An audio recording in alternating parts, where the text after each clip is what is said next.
ક્ષત્રિય સમાજની સંકલન સમિતિની મોટી જાહેરાત સામે આવી રહી છે। રાજ્યના દરેક કમલમ કાર્યાલય પર આવેદન આપશે ક્ષત્રિય સમાજ।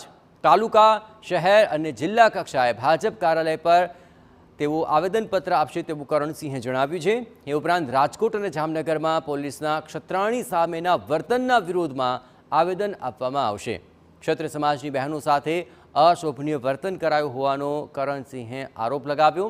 કેટલાક પુરુષ પોલીસ જવાનોએ બહેનોની અટકાયત કરી હોવાનો પણ કરણસિંહે આરોપ લગાવ્યો છે।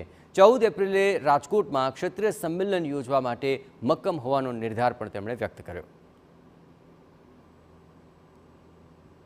ક્ષત્રિય સમાજ અન્ય સમાજોને સાથે લઈ અને તાલુકા, જિલ્લા કક્ષાએ, નગર કક્ષાએ જે પણ કમલમ કાર્યાલયો છે ત્યાં આગળ ખૂબ શાંતિપૂર્વક, સંયમથી ત્યાં જે હોદ્દેદારો ઉપસ્થિત હોય એ અમને આવેદનપત્ર આપશે।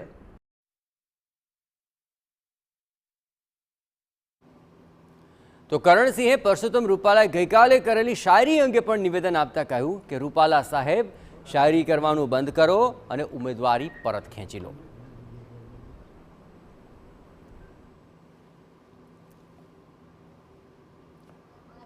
मतदारों पर भरोसा है અને મને કહેવા દો, फानुस बनकर जिसकी हिफाजत हवा करे वो शम्मा क्या बुझेगी जिसको रोशन खुदा करे। શેર શાયરીનો સમય નથી રૂપાલા સાહેબ, સમજો તમે। મને જૂની કહેવત યાદ આવે છે કે જ્યારે રોમ ભડકે બળતું હતું તો ત્યાંનો જે શાસક હતો ને નીરો, એ વાંસળી વગાડતો હતો। તમારામાં નીરોમાં બહુ ફેર મને લાગતો નથી।